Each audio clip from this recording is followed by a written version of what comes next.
Monsieur le Président, Monsieur le Premier ministre, Messieurs les ministres, Mesdames et Messieurs les ministres, mes chers collègues, l'Europe est à un tournant critique de son histoire. Le bouclier américain se dérobe, l'Ukraine risque d'être abandonnée, la Russie renforcée. Washington est devenu la cour de Néron, un empereur incendiaire, des courtisans soumis et un bouffon sous kétamine chargé de l'épuration de la fonction publique. C'est un drame pour le monde libre, mais c'est d'abord un drame pour les États-Unis. Le message de Trump est que rien ne sert d'être son allié puisqu'il ne vous défendra pas, qu'il vous imposera plus de droits de douane qu'à ses ennemis et vous menacera de s'emparer de vos territoires tout en soutenant les dictatures qui vous envahissent. Le roi du deal est en train de montrer ce qu'est l'art du deal à plat ventre. Il pense qu'il va intimider la Chine en se couchant devant Poutine, mais Xi Jinping, devant un tel naufrage, est sans doute en train d'accélérer les préparatifs de l'invasion de Taïwan. Jamais dans l'histoire, un président des États-Unis n'a capitulé devant l'ennemi. Jamais aucun n'a soutenu un agresseur contre un allié. Jamais aucun n'a piétiné la Constitution américaine, pris autant de décrets illégaux, révoqué les juges qui pourraient l'en empêcher, limogé d'un coup l'état-major militaire, affaibli tous les contre-pouvoirs et pris le contrôle des réseaux sociaux. Ce n'est pas une dérive illibérale, c'est un début de confiscation de la démocratie. Rappelons-nous qu'il n'a fallu qu'1 mois, 3 semaines et 2 jours pour mettre à bas la République de Weimar et sa Constitution. J'ai confiance dans la solidité de la démocratie américaine et le pays proteste déjà. Mais en 1 mois, Trump a fait plus de mal à l'Amérique qu'en 4 ans de sa dernière présidence. Nous étions en guerre contre un dictateur, nous nous battons désormais contre un dictateur soutenu par un traître. Il y a 8 jours, au moment même où Trump passait la main dans le dos de Macron à la Maison-Blanche, les États-Unis votaient à l'ONU avec la Russie et la Corée du Nord contre les Européens réclamant le départ des troupes russes. 2 jours plus tard, dans le bureau ovale, le planqué du service militaire donnait des leçons de morale et de stratégie au héros de guerre Zelensky avant de le congédier comme un palefrenier en lui ordonnant de se soumettre ou de se démettre.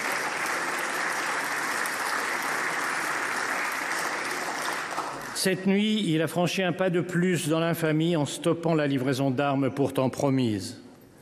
Que faire devant cette trahison? La réponse est simple, faire face. Et d'abord ne pas se tromper.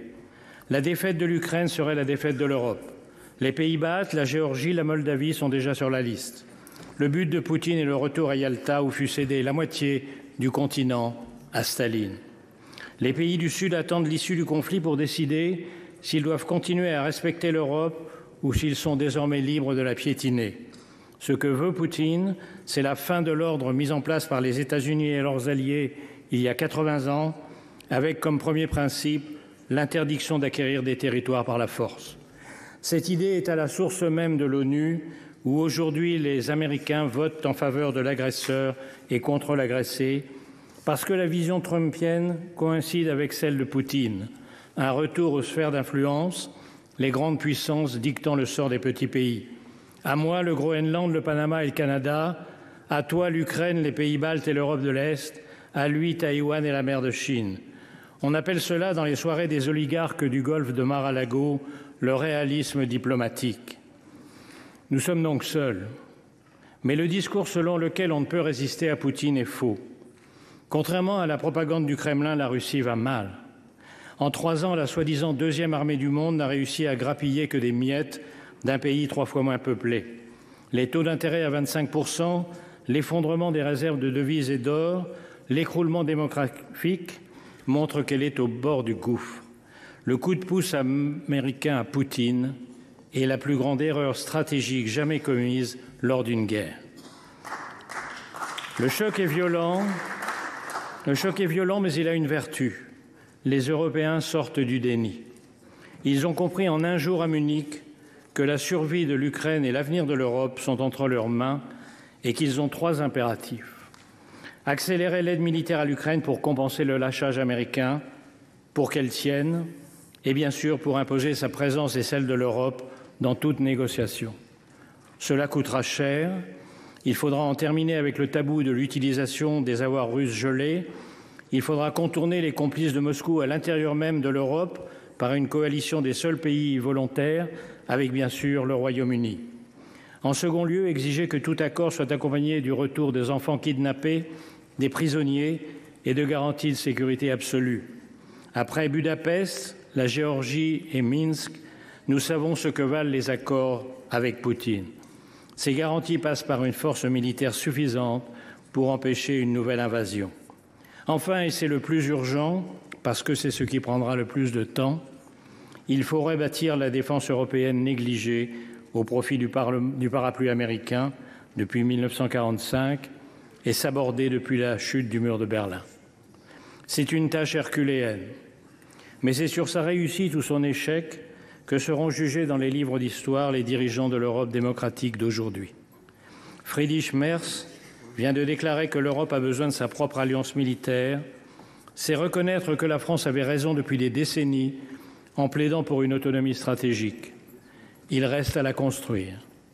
Il faudra investir massivement, renforcer le Fonds européen de défense hors des critères d'endettement de Maastricht, harmoniser les systèmes d'armes et de munitions, accélérer l'entrée dans l'Union de l'Ukraine, qui est aujourd'hui la première armée européenne, repenser la place et les conditions de la dissuasion nucléaire à partir des capacités françaises et britanniques, relancer les programmes de boucliers antimissiles et de satellites.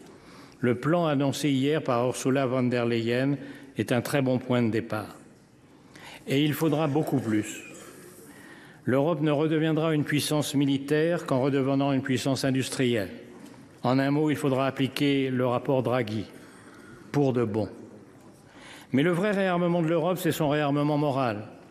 Nous devons convaincre l'opinion face à la lassitude et à la peur de la guerre, et surtout face aux comparses de Poutine, l'extrême droite et l'extrême gauche.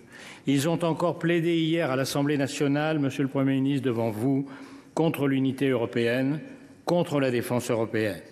Ils disent vouloir la paix. Ce que ni eux ni Trump ne disent, c'est que leur paix, c'est la capitulation, la paix de la défaite, le remplacement de Gaulle-Zelensky par un Pétain ukrainien à la botte de Poutine, la paix des collabos qui ont refusé depuis 3 ans toute aide aux Ukrainiens. Est-ce la fin de l'Alliance atlantique?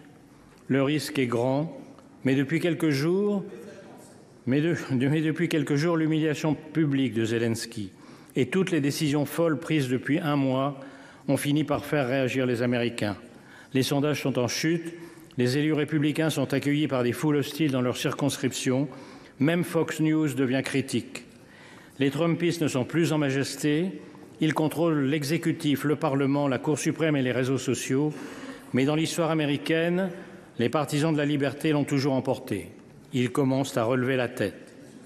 Le sort de l'Ukraine se joue dans les tranchées, mais il dépend aussi de ceux qui, aux États-Unis, veulent défendre la démocratie et ici de notre capacité à unir les Européens, à trouver les moyens de leur défense commune et à refaire de l'Europe la puissance qu'elle fut un jour dans l'histoire et qu'elle hésite à redevenir. Nos parents ont vaincu le fascisme et le communisme au prix de tous les sacrifices. La tâche de notre génération est de vaincre les totalitarismes du XXIe siècle. Vive l'Ukraine libre, vive l'Europe démocratique.